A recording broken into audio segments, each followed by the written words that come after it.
अस्सलाम वालेकुम friends and welcome to learning place. तो आज की इस वीडियो में आपको बताने जा रहा हूं कि आप अपने ब्लॉगर के साथ सब डोमेन कैसे बना सकते हैं। तो ब्लॉगर में सब डोमेन तब ही मान पाएगा जब आप इसके साथ कस्टम डोमेन लगाएंगे। तो अगर आपने कस्टम डोमेन की अभी तक वीडियो नहीं देखी कस्टम डोमेन कैसे बनाते हैं तो आप इसी ब्लॉगर प्लेलिस्ट के अंदर जाकर कस्टम डोमेन वाली वीडियो भी देख सकते हैं कि आप कस्टम डोमेन ब्लॉगर के साथ कैसे अटैच कर सकते हैं। तो वीडियो में मजीद आगे बढ़ने से पहले अगर आपने मेरा चैनल अभी तक सब्सक्राइब नहीं किया तो मेरा चैनल सब्सक्राइब कर लें और साथ ही के बेल आइकन पर क्लिक करना ना भूलिएगा ताकि आपको हर नई आने वाली वीडियो के बारे में बेल नोटिफिकेशन मिलता रहे। तो चलिए अब स्टार्ट करते हैं। सबसे पहले मैं क्या करता हूं, ब्राउज़र को ओपन कर लेता हूं। तो सब डोमेन होता क्या है मैं आपको यहां से सबसे पहले इसको डिस्क्राइब कर दूं। फॉर एग्जांपल आपने कभी फेसबुक को यूज़ किया होगा या यूट्यूब को, तो अगर आप इसको डेस्कटॉप पर यूज़ करते हैं तो youtube.com पर ये ओपन होती है। तो अगर आप इसको करते हैं मोबाइल में यूज़ तो m.youtube पर ये ओपन होती है। इसमें दोनों में फ़र्क क्या है, क्यों m इसका जो है वो है सब डोमेन और youtube.com इसका जो मेन डोमेन है। तो इसके साथ आप इसके साथ काफ़ी ऐसे सब डोमेन बना सकते हैं, बहुत ही आसान से हैं। फॉर एग्जांपल मैं आपको बता देता हूँ, फेसबुक के साथ भी आपने कई दफ़ा देखा होगा कि m.facebook, h.facebook, i.facebook, web.facebook, तो ये सब इसके सब डोमेन है। तो अब मैं आपको दिखाता हूँ अपनी जो वेबसाइट मैंने ऑलरेडी यहाँ पर ब्लॉग बनाया हुआ है ब्लॉगर के अंदर, वो चेक कर सकते हैं cracknns.com। तो ये मेन इसका डोमेन cracknns.com है। तो मैंने रिसेंटली इसके साथ apk डॉट यहाँ पर मैं आपको ओपन करके दिखा देता हूँ, apk डॉट cracknns इसका मैं सब डोमेन बनाया मोबाइल की एप्लीकेशन के लिए। यहाँ पर आप चेक कर सकते हैं इसका सब डोमेन ओपन हो चुका है और इसके अंदर अभी तक कोई पोस्ट नहीं है, इसलिए यहाँ पर ये एम्प्टी नज़र आ रहा है। तो आज की इस वीडियो में आपको बताने जा रहा हूँ कि आपने सब डोमेन कैसे बनाना है ब्लॉगर के अंदर। सबसे पहले आपने क्या करना है, आपने ब्लॉगर को ओपन कर लेना है।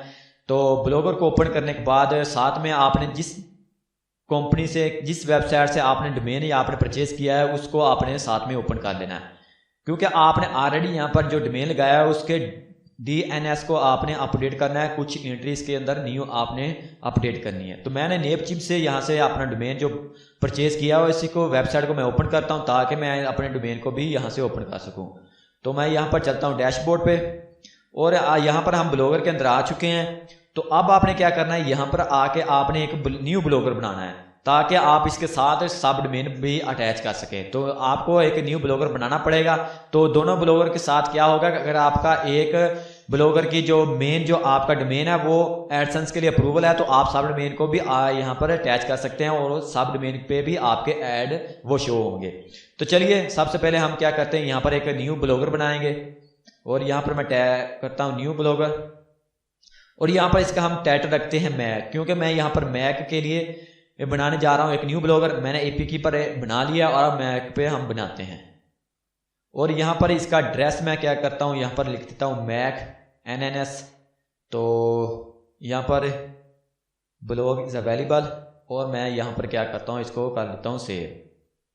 तो हमें ये मैक पर एक जो सब डोमेन ऑलरेडी मिल चुका है, तो ये सब डोमेन ब्लॉग स्पॉट की जान से मिला है। तो इसको हम क्या करेंगे, आपने जो मेन डोमेन के साथ सब डोमेन हम करेंगे। तो आप यहाँ पर चेक कर सकते हैं। और अब मैं चलता हूँ कि यहाँ पर सेटिंग पर इसी पर चलता हूँ और यहाँ पर स्क्रॉल डाउन करते हुए यहाँ पर अब आ जाते हैं कस्टम डोमेन पर।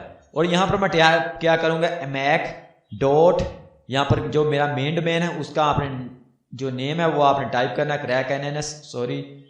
cracknns.com। तो अब मैं क्या करता हूँ, इसको मैं सेव कर देता हूँ। तो मैंने जो मैक का सब डोमेन है वो मैंने क्रिएट कर लिया है। तो अब मैं इसको साथ आपने HTTPS को भी आपने ऑन कर लेना, ताकि HTTPS के बारे में आपको बता दूं कि अगर आपका HTTP अकेला है तो आपको एडसेंस का अप्रूवल नहीं मिलेगा। तो अगर आपकी वेबसाइट के साथ HTTPS आता है यानी SSL, ये सर्टिफिकेट होता है SSL सिक्योरिटी की जानिब से, और जब ये ओपन होगा तब भी आपको एडसेंस का अप्रूवल मिलेगा। तो आपने इसको ओपन साथ में कर लेना है। तो अब क्या करते हैं, इसको सबसे पहले इसी ब्लॉगर को मैं ओपन करता हूँ, चेक कराता हूँ कि आपको यहाँ पर यहाँ पर ओपन ये हो रहा है। तो अब मैं क्या करता हूँ, इसको रीडायरेक्ट करता हूँ, यस करता हूँ और यहाँ पर देख सकते हैं mac.cracknns पर ये रीडायरेक्ट हो रहा है। अब मैं क्या करूँगा, अब मैं क्या करता हूँ, यहाँ पर मैं अपने मेन पर आ चुका हूँ जो cracknns .com का है, इसको मैं करता हूँ मैनेज पर क्लिक, ताकि इसका जो DNS इसको मैं अपडेट कर सकूँ, और एडवांस DNS पर कल चलता हूँ। आपके जो डोमेन होंगे इनमें में भी कुछ अलग सा प्रॉब्लम हो, वहाँ पर आपने DNS के ऑप्शन पर ही जाना है, ताकि आप इसका DNS यहाँ पर अपडेट कर सके। तो चलिए यहाँ पर मैं एक न्यू एंट्री करता हूँ, और आपने क्या करनी है, सी नेम की जो न्यू रिकॉर्ड है वो आपने यहाँ से अटैच करना है। तो आपने इस पर क्लिक कर लिया है। जो आपने यहाँ पर क्या किया है, आपने यहाँ पर इसका सब डोमेन जो दिया है उसका आपने नेम लिखना है। जस्ट यहाँ पर मैं लिखता हूँ मैक, तो हमारा जो सब डोमेन का नेम था वो मैक था। आप यहाँ पर चेक कर सकते हैं mac.cracknns.com। तो मैंने मैक यहाँ पर टाइप कर दिया, और आपने नेक्स्ट जो टाइप करना है वो आपने gnsgoogle.com वो आपने यहाँ पर टाइप करने के बाद क्या करना है, यहाँ पर आपने क्लिक कर देना है, ताकि वो यहाँ पर सेव एंड चेंज हो। तो यहाँ पर आपको चेंजिंग कब मिलेगी, आपको विद इन 30 मिनट के अंदर आपको ये अपडेट मिल जाएगी, और आपका जो डोमेन है वो अपडेट हो जाएगा।